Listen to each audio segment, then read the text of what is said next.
Morning. Welcome to Woman Up Wednesday, Woman Up Live.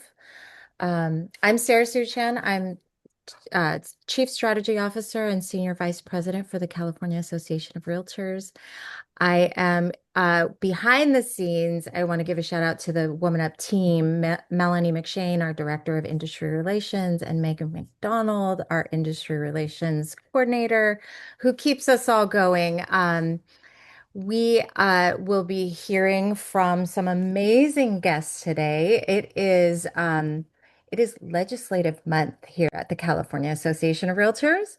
But before we talk about legislative and advocacy, I did want to remind everybody that Woman Up is for C.A.R. members and beyond. And our mission is to help women find their voice in this industry. So it's really about empowering and support. And we have three powerful women here today to talk a little bit about something we're also passionate about, and that is our advocacy efforts and how to use our voice, how to find our voice and use our voice for change and for representing our clients, right? And what you'll see next week at our Ledge Day is more about our Homeownership Matters campaign, because at the California Association of Realtors, we believe in access. We believe in equitable access to homeownership. And so you'll see that sprinkled throughout our messaging. I hope you like and share all the stuff coming out of the California Association of Realtors and the Instagram account for Woman Up. It's I am Woman Up.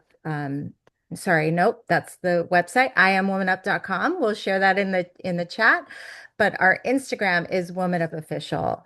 And so I hope you all will like, share, subscribe to this podcast and to this effort, because it really is about um you all, right? It's about engagement in a way that helps support you all. So with that, I'd love to introduce the special guests I have here with me on stage. And we have Liza Negrete, our C.A.R. Vice President of Political Affairs. And she will talk all about what she's in charge of. But what she told me is she handles the money in and the money out for all of our political affairs. She's also staff liaison to our CREPAC and other PACs. So she'll talk a little bit about what she does and why she does it. We also have Pippin Du, realtor for Vallejo Gold, but she's also chair of Public Policy Forum. So she could share a little bit about what she's got going on for Public Policy Forum in Sacramento next week. She's member of several policy committees here at CAR, very passionate about our legislative efforts. And I also am aware that she's a state political coordinator for Assembly Member Lori Wilson, District 11. So thank you, Pippin, for being here. We're very excited to hear more about that. And then we have Bina Kakria. I hope I got that right. Broker of RSB Holdings Corp., a broker associate for Evergreen Realty and Associates. She's region rep for local government policy, Region 32, out down in Orange County. She's also a very passionate member of our policy committees at C.A.R. and at NAR, and is state political coordinator for Assembly Member Lisa Calderon, District 56. So we have a powerhouse of speakers today. And what I will do is, as staff, I think I'll kick it over to my fellow colleague here, Liza, to talk a little bit about what you do and kind of how you got to VP, because we all love to hear the stories of women in leadership, and she's a powerhouse on our advocacy and, sorry, our political affairs team. I know they're separate. Go ahead, Liza. Thanks, Sarah, and thanks for having me today. I My background is government affairs and politics, and I got into that because when I was a child, I saw the Rodney King riots on television, and I remember being glued to the television at that time. And even though I was a child, I remember thinking somebody in charge messed up. Somebody made an error. And that really sparked in me an interest in paying attention to who was in charge and who was responsible for what. and making sure that if I ever needed something that I went to those people. And that's what got me interested in government affairs. My passion is in the democratic system that we have that allows people the access to the same processes in this country to achieve different things. And I'm very fortunate to have been with C.A.R. for I think almost 2 decades now. And I love working with realtors because you all are very passionate. And at the core of a democracy is the ability to own a home. And so that really connected with me and it continues to connect with me. And I love working with all of you. You got a lot of surprise from our guests here because Mhm. 2 decades is a long time. But I will say, like me too, right? Like I Yeah. and a lot of it is the passion that we get to work with all of you and to see us fighting for home ownership. And that really does make a difference in the lives. You all are the change makers, right? You're changing the lives of people when you hand them over the key. And I think that is a beautiful thing as well. Thank you, Liza. All right, I will start with Pippin, or go to Pippin next. Tell us a little bit about how you got involved, how you got to be SPC, which is our state political coordinator. Like, tell us that journey. Sure. Continuing the 2 decade theme, this week was my official 20 years in real estate. I got my Wow. license on April 20th of 2006. And, um, and so my journey started off actually 22 years ago, when I was pregnant with my oldest daughter. While I was pregnant with her, her dad got addicted to methamphetamines, and the stress of that caused complications in the pregnancy, which caused me to have an emergency C-section and prevented me from being able to work. And so I had a 1 month old baby and was still recovering from a very traumatic surgery when I got a 3 day notice posted to my front door. And I didn't know back then that that was just the start of a process. I thought I had 3 days to get out. And so I was contemplating, do I live in my car with my baby? Where do I park? What does that look like? I called the county asking for, if they had any emergency shelters for women with babies. And I'll never forget the condescending tone the woman spoke to me in, saying, "Well, we don't have shelters at all. You should figure this out with family. Best of luck." And thankfully, I was able to figure things out for the next couple of years and was able to get my real estate license in 2006. And then 3 years after that, I was able to buy my first home. And then in 2022, I was able to buy my third home, which ensures that all three of my daughters have a home of their own, no matter what happens to me.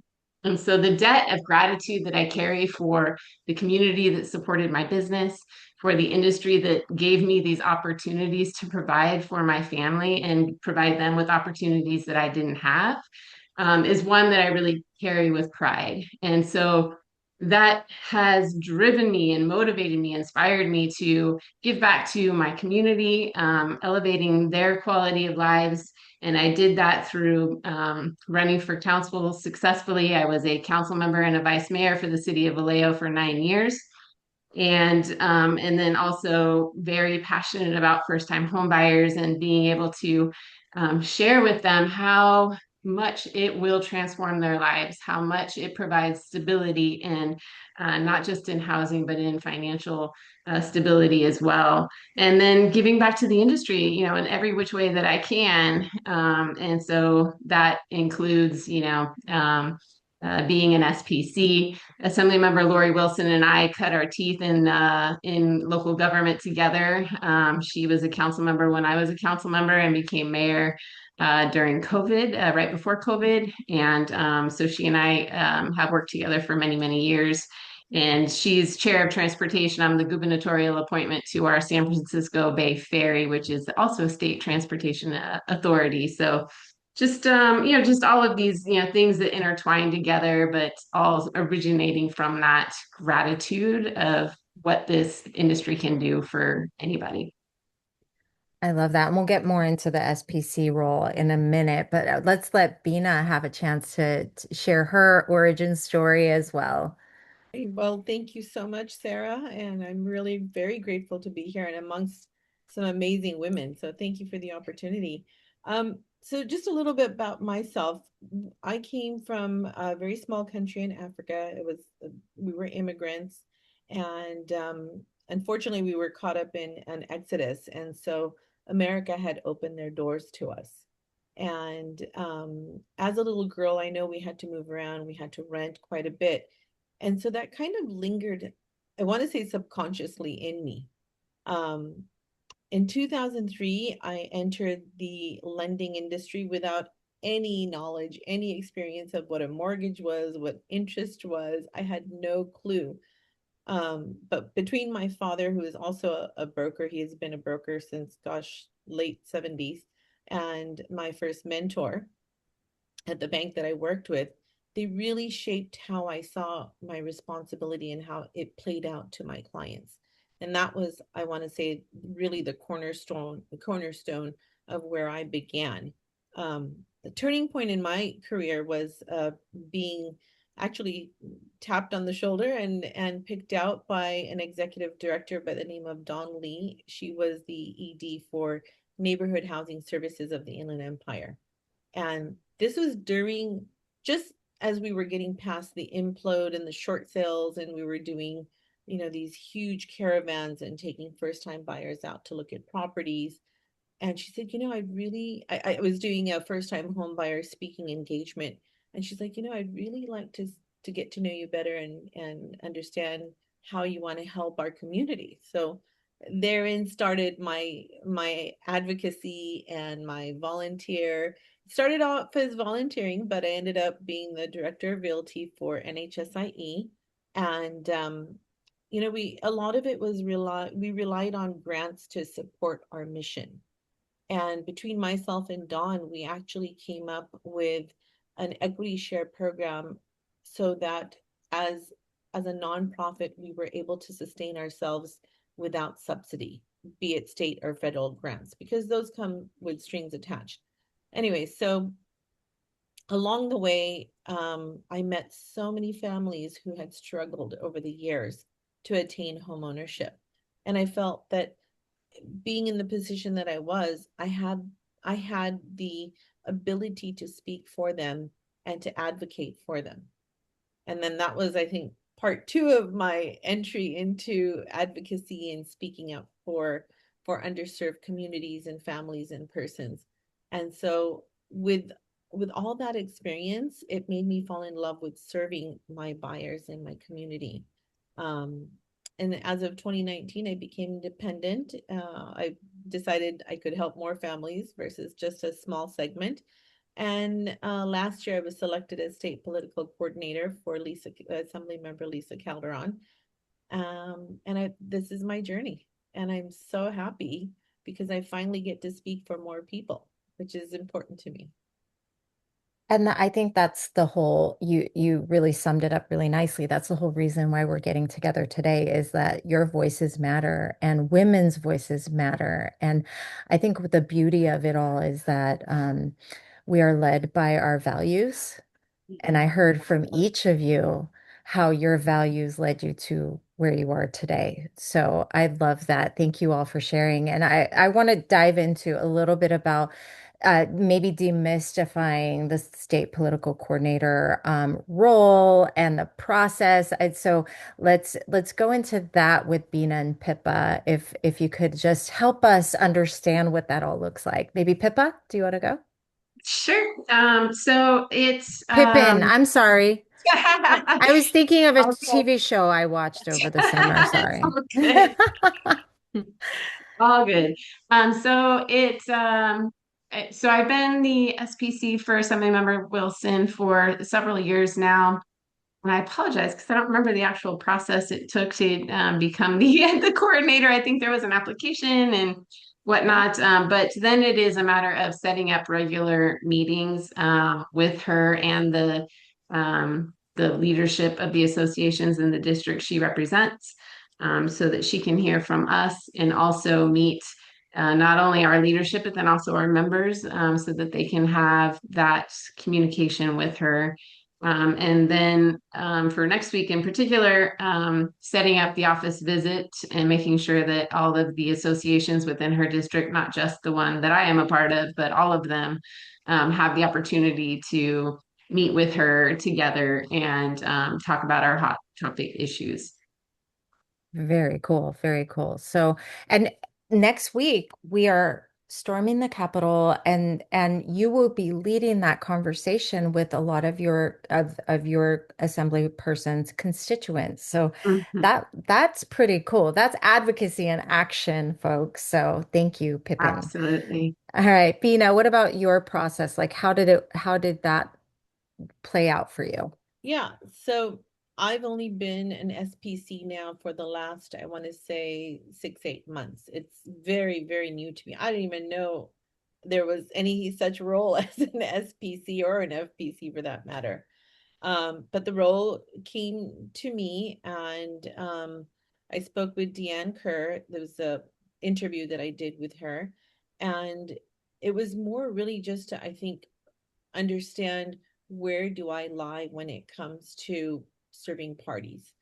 We're not serving any specific party. We're really serving the realtor party and our commitment to not only our industry members, but the public that we serve.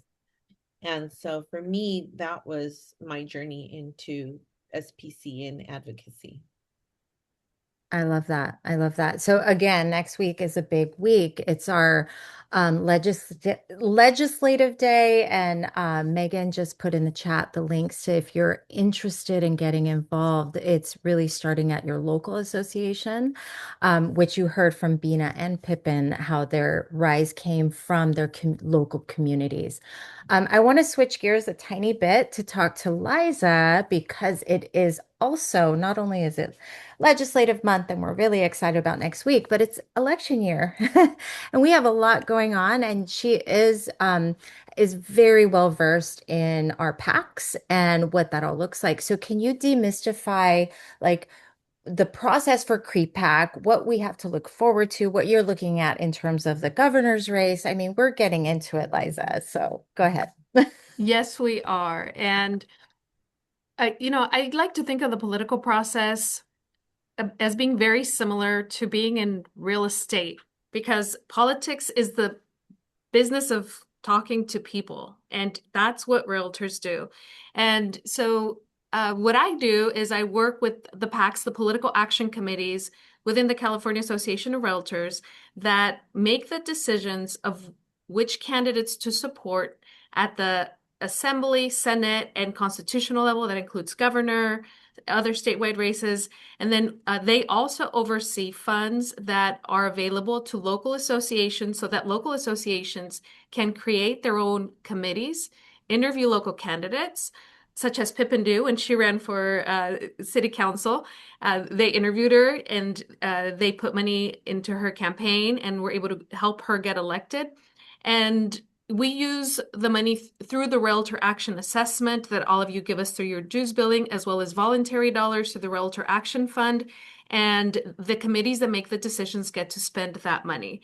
And so, it's not very different than what you do. So I always like to tell realtors, whether you think about it or not, being a realtor is very political. And CREPAC will be meeting on Sunday. They have reviewed, I would say, a majority of the Assembly and Senate races. At the governor level, we are keeping an eye on it. There's been a lot of developments. If you've been following the headlines, and things keep changing every week. And we haven't taken a position to support any of the candidates. However, CREPAC did determine that we do not want Tom Steyer to get elected, and that's based on his positions on Prop 13, rent control, and he has made promises to groups that if he gets elected, he will use his own personal money to pass those things through initiatives, which is going to be very expensive for our industry. And that is why we're opposing him. Maybe you are seeing some of the ads that have our disclaimer and says paid for by the California Association of Realtors. All of those get approved through CREPAC, and we are very proactively engaged. And we are a big political player in state politics. We are the largest business interest group in the state, and that gives us a lot of ability to influence who gets elected. So Yeah. if you show up to spaces where in the community and where there are elected officials, if you say they are a realtor, that will mean something to them. So I hope you engage in that way. I love that. And I want you to double down a little bit on the Realtor Party. We heard Vina talk about it. And it's really about what we talked about in the beginning, right? It's the home ownership piece, it's the property rights, it's making sure that we are advocating at the state and national level that for those interests that will help realtors and their clients. It's not just a money grab, right? So can you talk a little bit about that, Liza? Yes, the Realtor Party's values, which are all set by the policy decisions made by all of the people that serve on our policy committees, really focuses on the industry and the things that you all are seeing in the ground. And when you're selling a home, we always try to make sure that there aren't any added costs by the government on home ownership, and we try to stop Mhm. those at every level of government. And when we think of parties, particularly in a very partisan time that, it's really dividing a lot of folks in our country. Uh, the Realtor Party is really a unifier and should be a unifier for all of us because we all care about home ownership and the ability for people to continue to want to live out that American dream. And, whether you are, Democrat, Republican, or anything else, if you focus on real estate issues, you will always find something that will appeal to you, which is why we are the Realtor Party, because there are policies that we can work on with very progressive members of the legislature. And then there are policies that we can work on with very conservative members of the legislature and everything in between. It requires coalitions with members of both sides, and we work with both Democrats and Republicans to accomplish everything we do, which is why we're focused on our values as the Realtor Party. The other thing to consider too is, you know, depending on where you live, you might have a very Republican group controlling that community or a very Democratic group controlling that community. The local association of realtors has to maneuver the reality of that, and that may mean one thing in one community and something else in another community, depending on what that is. At the state level, we have a double supermajority, so the Assembly and the Senate is controlled by Democrats, which means that we have to be successful within that environment. And then if we look at NAR and the environment that they're working in, they are not in California. They are not run by Democrats, right? There's a battle going on for that right now in the midterms. But we are all trying to be as effective as we can by advancing our values based on who's elected and also trying to influence who sits in those seats. I love that. And thank you for that explanation. I'd love to hear from Pippin and Bina what that actually looks like in action, right, in your local communities. So maybe I'll start with Pippin, Yeah. and because that's where you got your start.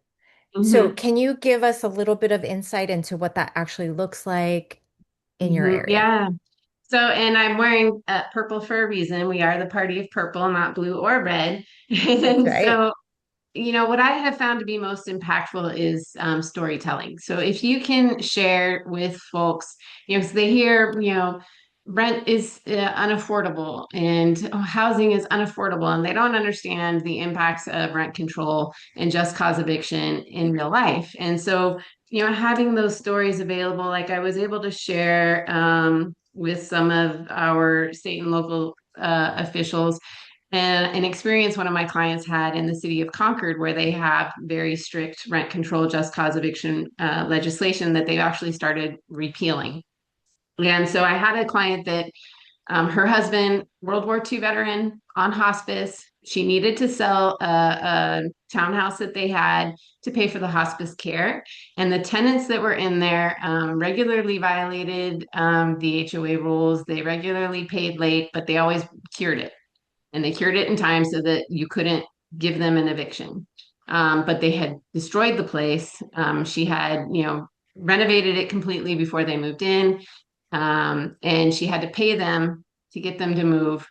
It took 3 months to do that. And then we had to renovate it all over again to be able to sell it. It would have cost her easily $300,000 if she couldn't get them to move out voluntarily, if she had to sell it with them in place, because they had a lease in place. And so being able to share those stories, like, she was dealing with her husband being in hospice while trying to figure out how to pay for that hospice, and also dealing with this situation that had really hamstrung her ability to care for her husband while he was passing. So that really, I think, was eye-opening for many in helping them understand why this isn't a good thing to do.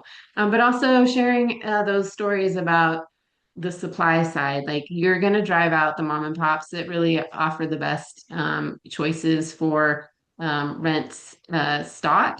And when you put these restrictions in place, when they don't have, they're not corporate, they don't have these deep pockets to make things work. Sharing those stories is really impactful.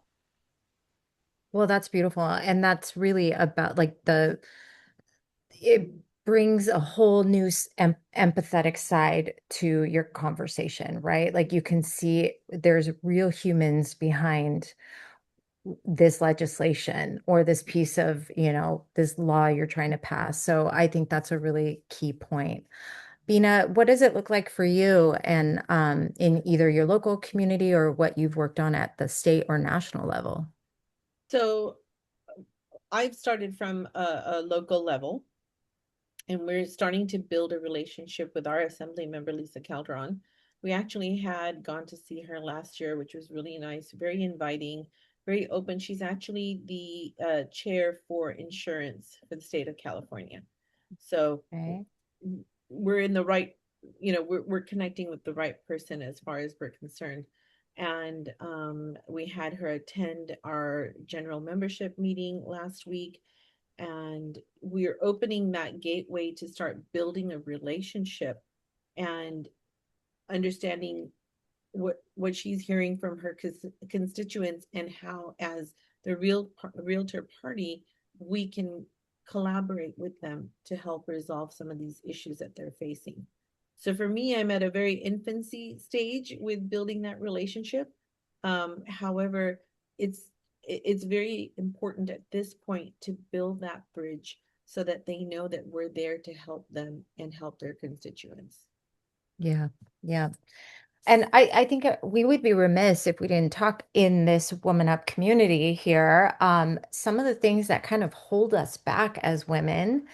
You see three very strong women here on the stage, and how they got there was through 10,000 hours, right? You worked in your communities, you're giving your volunteer hours to C.A.R. and N.A.R. and beyond. And I'd love to hear from each of your perspectives, like, globally, what can we be doing to support more women to use their voices for advocacy and for good and for our issues, selfishly, right, at C.A.R. But who wants to go first? I'll leave it up to you all. Liza, do you? I I'm would I I'm would calling love on Liza. to. Okay. I would love to. From my vantage point, I get to see a lot of polls and data about what persuades people one way or another to go towards a candidate or away from a candidate.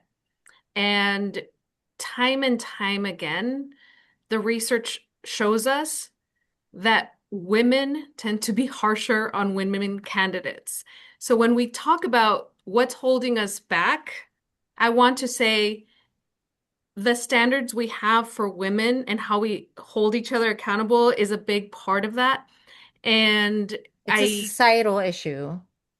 societal, but Jeez. as women too, we have to take responsibility that we should Yep. extend grace to women who have stepped up to leadership roles, because it takes a lot to get there. There's not a lot of representation. And guess what? The men aren't perfect and the women are not going to be perfect. But it seems to be that women have to be perfect and fit a specific role to be in leadership, right? And I'm saying that because it's playing out right now in the governor's race. There's only one Mm. woman now, There was a video that came out of her. By the way, we're not supporting anybody, so this isn't, endorsement of her or anything. It's just me observing it as a political professional.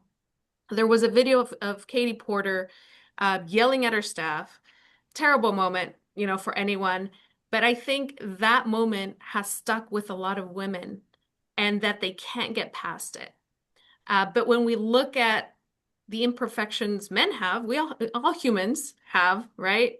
We tend to be more forgiving. So when I think about what's holding women back is, how we should give more grace to each other, and recognize that even though you might not like somebody personally, you can still respect their leadership and the fact that they got there and they're willing to step up. And that is so true. I mean, we don't have parity at in our assembly, in the state, in the federal government. We do not have parity. So we need more. I love that lesson because we do need more grace and we need more women to step into these roles. But a lot of times they're held back by their own, like, I don't want to deal with that. I don't want to go into the lion's den and be held to this unattainable standard. So thank you for that, like bird's eye view. Bina, do you want to Yeah, share? yeah, yeah. It's a really great question. And when I was at Cal State Fullerton and I was doing a psych class there, there was a study that was done that really stuck to me. And it was males versus females applying for a job, same role. A woman will make sure she's very calculated before she even thinks about applying for that role. Whereas Mhm. the male will just jump in and do whatever he needs to do to get that job. And I want to say that we need to allow women to feel empowered and know that they deserve not only a voice, but a seat at the table, and that they are as capable as any other person out there. And so for me, it's really encouraging my community of women to know and believe that they can achieve and do anything that they put their mind to. And one most important fact here is that women can sit at a table, understand the numbers behind a transaction, but also they can have the empathy to understand what that family is experiencing. And that to me Mhm. is very important. And I encourage all women to really just step up. I mean, I never, excuse me, I never, I don't want to say never, but I never thought that a role as like SPC or even as a realtor could be life changing for so many families. And eh, to be able to have that sort of ability to help someone, that's where I think everything begins. And that's where women have the ability to accomplish anything and everything that they want to. I love that. And I think we should be sharing that from the rooftops, right? Like we are like when you give the keys to a family for the first time in their lifetime, it's the biggest, first of all, biggest investment they'll ever make, right? But you are changing their trajectory, their life trajectory. And you're a part of that story. You're not the only story part, but you're a part of that story and that history. So for that family. So I think we should be sharing that more Yeah. personally. Yeah. Oh, I cry and I get goosebumps every time I hand over keys. I'm like, really? I've been doing this for 20 years and I still cry. I But mean, it's it's an part of the amazing reason why, feeling. yeah, I love that you talked about empathy, right? It's part of the reason why some of us do what we do for so long. So, Pippin, what about you? Like, what holds us back? From Not your being perspective? asked. I think that women don't get asked to step up.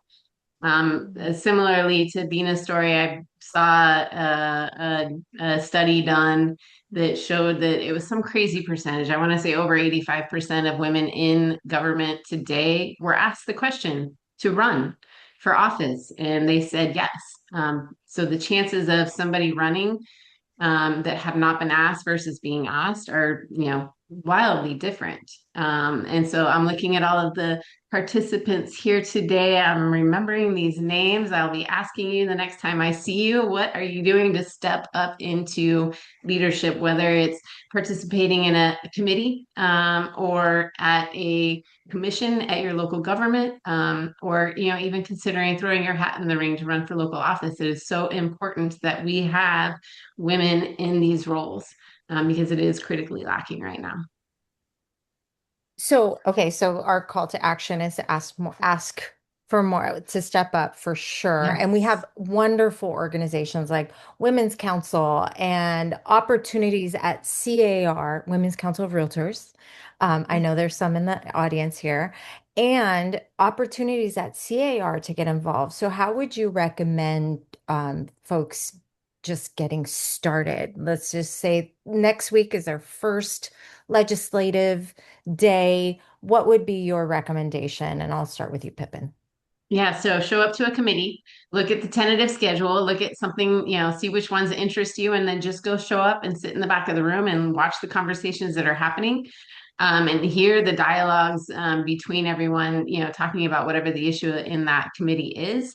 And if it interests you, when the call comes out for signing up for a committee member, sign up for it. And then go to Ledge Action Day, 100%. Go to the Ledge meeting first thing in the morning on Wednesday. Go to your region's, luncheons or whatever the meetings are scheduled for your day. I'm sure that we have access to those calendars for all of your regions online.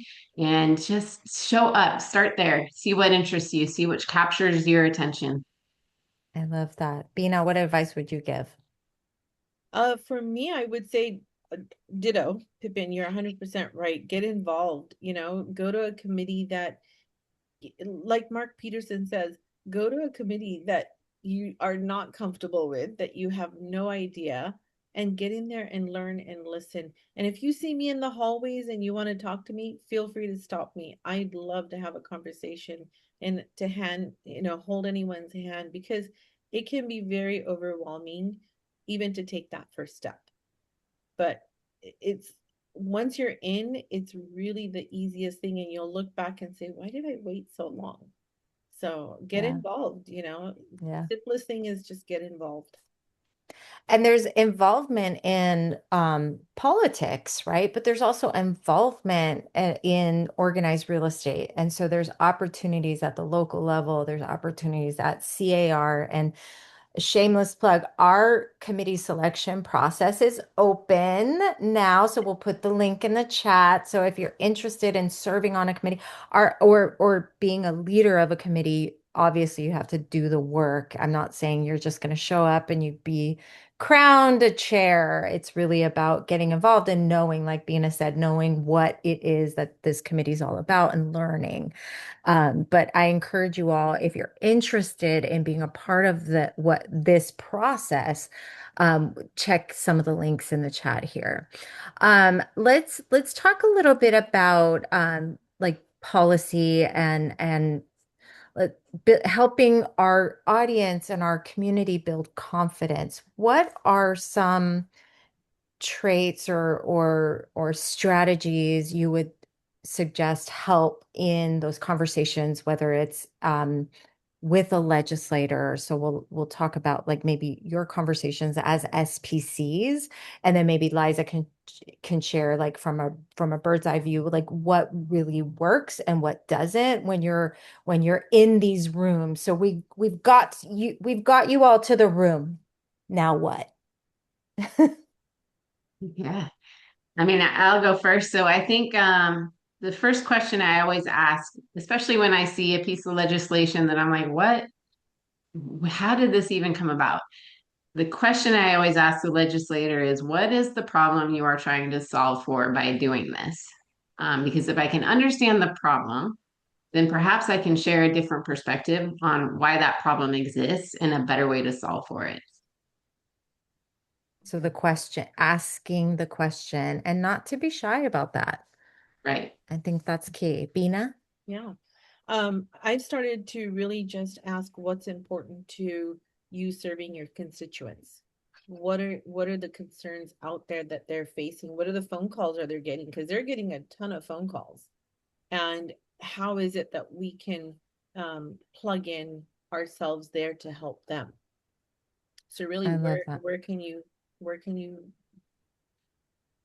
participate? I think this goes back to the, come to the table with curiosity as opposed to preconceived notions, right? Liza, what you have a very broad perspective on this whole thing. So what works, what doesn't, and what traits specific to women help? Let's focus on that. Well, if I know anything about women is we love being prepared. And I told you that politics is like real estate and it's a business of people.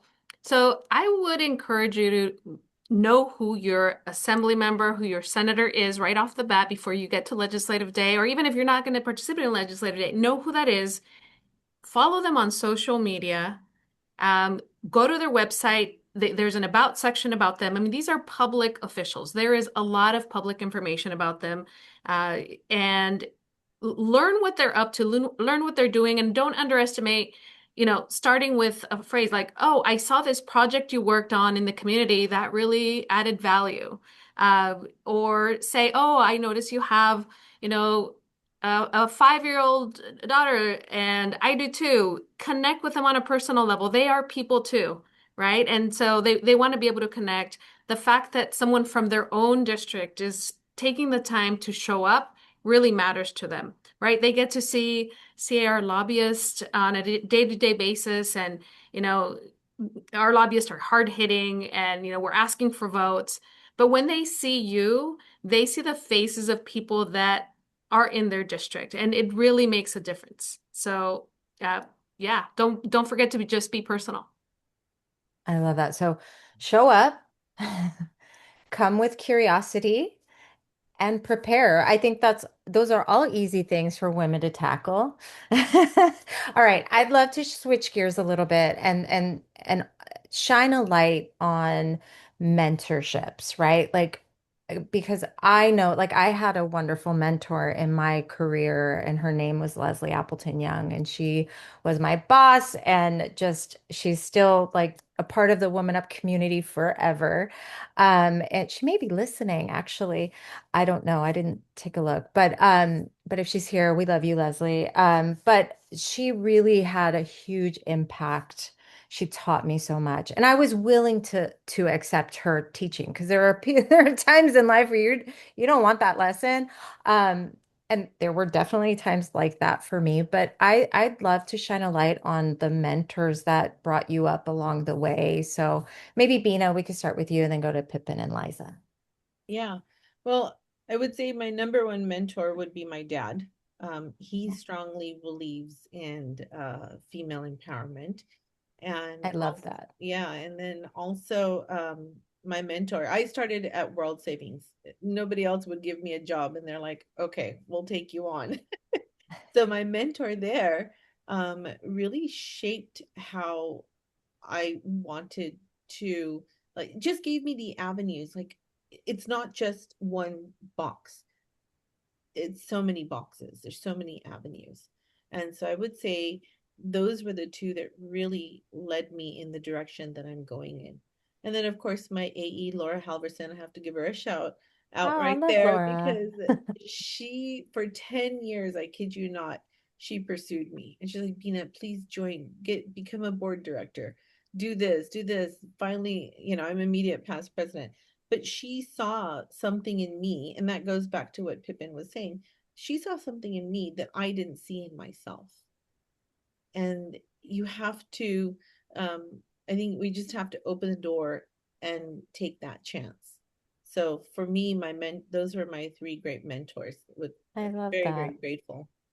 Thank you for sharing. And sometimes you do need that mirror held up to you Yeah. because we know that we're our own worst critic. And I don't think that goes for just women. We, like human beings in particular, are critical of themselves. And so that's the power of the community, the power of the relationships, and the power of making sure that you have a good mentor, a strong mentor.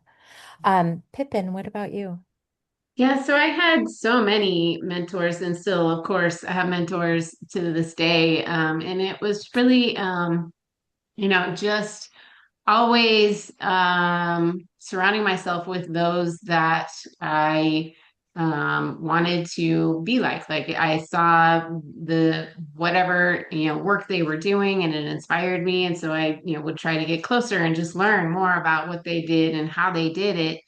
And thankfully same, they would ask me to step into the next level of whatever the leadership role was, and then push me out of my comfort zone to go shake hands, go meet people I didn't know. Like, doesn't matter, you don't know anybody in that group, they would literally physically shove me in and go shake their hands. I'm like, okay. And so just always and then also just seeing how they handled themselves in tough situations and controversial scenarios, and just always staying calm and present in the moment and grounded in your own morals and ethics and moral compass. And so learning from that, and then also making sure I'm doing the same to those around me and those behind me, to pull them with me and launch them above me, like, Yeah, and so there's just so many that I couldn't name them all, but it is so critical to have them in your camp. So totally, totally. And the mentor mentee, like it goes both ways, mhm, to your mhm. point. I love Yeah. that. Liza, what about you? Well, I love that you mentioned Leslie because I didn't get to work as closely with her because she wasn't my boss, but I got to see her in action. And I think it's important to know when we keep saying show up and, get engaged is because you never know who's watching. And she was very inspiring to me. And I always look for people that have accomplished things that I haven't, and I go to them. I told you that I Yeah. became very aware of who's in charge, who's the mover and the shaker, right? So I I identify those identify those people people. and I go to them and I get to know them better. So definitely do that. And remember, there's always someone watching you as well. I love that. And there's always someone watching. Okay, so how do we give back? So Pippin, I loved what you said about looking at the participants today. I'm gonna, take action and find you. What can we all be doing to amplify like that message and to help support our community and help get more people, more women into advocacy and organized real estate. Pippin. Yeah, I think anytime you see a fresh face in the crowd, like whether it's at a mixer or at, Ledge Day, wherever it may be, just always be thinking about, okay, who have I seen that is new, that is showing up? Because if they are starting to show up, then that's the moment you can, draw them in and make them feel supported in that engagement, and ask them to, and don't overwhelm them, because it's easy to say yes to too many things and then you get burnt out and they disappear, right? So we want to make sure that we're thoughtful in that ask, that you have a conversation with them and get to know them and see how they are handling things from a capacity standpoint, and then ask them to consider, the next step, whatever that might be for them. And then support them in that, but always looking for those new faces and the ones that have been there for a while that have never stepped up, like the Engage 360 initiative that C.A.R is doing. It's talking about reaching out to those top producers that have never engaged with organized real estate, and it's for that reason. Like, they've been in the business, they've been doing the business, but they haven't taken that next step to elevate the industry. And how do we engage them? So asking them to get involved as well. I love that. Totally. 100%. Bina. It's awesome. Yeah, for me, I agree with Pippin. Keep your eyes open for those persons that are showing interest and also those that have been around for quite a while. Um, and I want to say, we as women have the opportunity to be visible and heard. Um, uh, Recently, I was on Instagram, and there's a lawyer that I follow. Her name is Gina Zapanta. I hope I pronounced her name correctly, but she said something in one of her recent posts, and she said, get out there and move the needle. So really just put yourself out there. Don't be afraid. There's nothing, we're all doing the right thing. We all have the right conscience. So just get out there and just be at the table, have the conversation, shake hands. You're right. That's the scariest part is like, what do I say? What do I do? Just do it. Nothing is wrong. They will see how genuine you are, and how you want to actually be an advocate for the members and for the consumer. I love that. And it's really, you have a voice, Yes. and what you have to say is important. I think that's the reminder. Yeah. Liza, what will you do? And maybe let's do this from the lens of like getting involved in some of the packs. Like what would you recommend, how to get started, how to apply for those positions and all of that? Well, to emphasize that real estate is political, I will say that what I've learned in observing all of you, engage through my 2 decades at C.A.R. is that you are already involved in the community. Because to be a successful realtor, you have to know what's going on. You have to know where people want to live. You have to know where people don't want to live and why. And those are all political issues. So you know more about politics than you might give yourself credit for.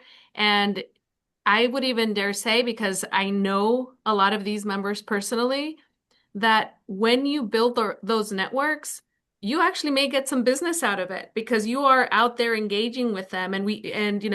There are 21 voting trustees in the PAC and 6 alternates non-voting. But I can tell you that there are realtors that I know are so politically connected that I call them to find out what's going on in their area, even though they don't serve in the PAC. And that's because they develop a reputation. And when, elected officials are coming up here, I'm learning about them from the elected officials. So just continue to build relationships because it's only going to help your business, and it's naturally political. It's not a scary word. And that's a great reminder. And there's nobody better, right, to represent the policy and to be involved in our packs and to spread the word than realtors in your community, because you represent every single community in the state of California and the nation, and I think no better profession is positioned than the realtor profession to be my humble opinion. But all right, we're gonna get some audience involvement here because I think Megan's going to share in the chat. And let me just give a shout out if I didn't already. Megan McDonald, CAR's industry relation coordinator, keeps us all. You see all the slacks in there, all the links in the chat. She does Slack me all the time. And then Melanie McShane, our industry relations director, they're behind the scenes working very hard. But we do want to get some answers from some rapid fire questions going for our team here. And then we'll also ask those of the chat. So it's going to be a group effort. But and I will just share the question, and then whoever has a response can just shout it out. Okay, one skill every policy or political leader needs. Listening. Yeah. Authenticity. I love it. Communication. Yeah. Communication, listening, authenticity. I love it. Okay, one book or podcast you would recommend about, getting involved in advocacy. The Righteous Mind. And Ooh. it's about how, when people are very passionate and they believe they are right, and how to engage in conversations that might not feel natural to us. I love that. I actually love listening to Sanjay Wagle and his podcast because I Oh, learned so shit. much. I really learned so much. I love that. And that is our, oh gosh, Is it real estate? Unlocking Um, California yeah, Politics podcast, yeah, found on where you find your podcasts. yeah. But we'll put the link. I know Megan will put the link in the chat. I love that. Pippin? Yeah, I don't have a book for that. The only book that I have been reading lately about public policy is Abundance. So I think that one is really, It's a good one. yeah. Awesome. Okay. One thing you would start, stop, continue. So what would you start to be successful in this realm? Show up. Show up. Stay positive. I think that staying away from folks that are negative about people or what you're trying to solve can be very draining. And I think focusing on what you're trying to resolve and staying positive and keeping an open mind is very important. That. What would you stop? The negativity, just not engaging in it. Yeah. I love that. Yeah, ditto. True. I think I would start with just asking questions I and, love and that. Yeah. listening. Yeah. Yeah. Okay, I have a question from the chat, and we're seeing we are getting some audience in participation, so thank you. Okay, what is your advice on what not to do when you meet with your state le or assembly person or legislator? So I will say for the C.A.R. meetings next Wednesday, it's very important that we stay on our top issues, our hot topics. And sometimes you have members that don't know what our process is and what our kind of policies are. Want to just ask questions that pop on their mind of the legislators. And so we really encourage everyone to allow the SPC to run the conversation. And if if the legislator asks us a question that's outside of our hot topic issues, then then it's a little more open, but always allow the SBC to direct the conversation, because we don't want to come across not united on our issues, and we also don't want to come across as unprofessional and unorganized. That's right. It's all about the realtor party. Um, Bina, what would you suggest in your conversations with your assembly person? Yeah. Let's not create a debate. That's the one thing I've been told. Just don't debate, stick to the topic, have a professional discussion, and that's it, because some people will go on a tangent and we don't want that. We need to reel them back in and stay on topic. I love that. Okay, so last question for each of you. And what are you most looking for? I know we didn't talk about what's going on in the public policy forum, so maybe we'll start with Pippin, but what are you most looking forward to next week at legislative day and week for CAR business meeting? So, and Yeah, tell us what you got so going on for the the Public forum. Policy Forum, we don't meet Ledge Week. So Oh, that's the one of the three that we don't meet. oh We yeah. did have a very exciting meeting in the winter meetings with former Senator Hertzberg and California Forever, which is doing a huge project in my own county, Solano County. But I think the thing I'm most looking forward to next week is honestly the street party Tuesday night. That's just a great way to connect with everybody from all across the state, and unwind and just relax together. So I'm looking forward to it. Awesome. Bina? Yeah, I'm excited about home ownership campaign.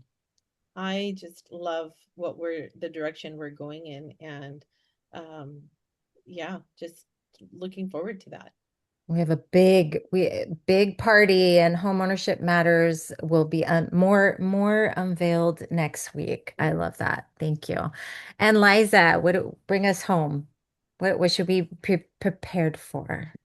Well, I'm curious to see what the PAC is going to do on the governor's race.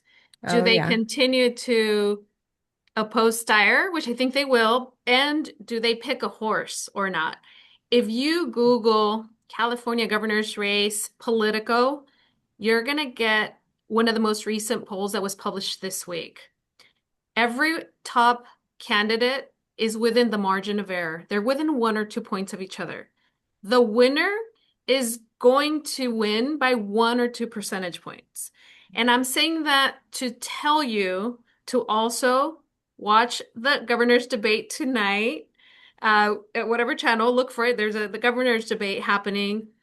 And keep an eye out for if a decision is made. And also, please vote because that's another way to engage.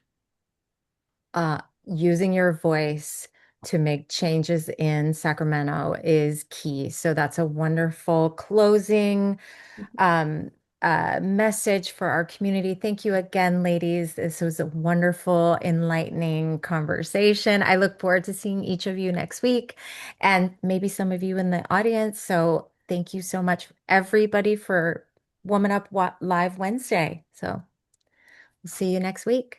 All right. Thank you. Guys. Bye.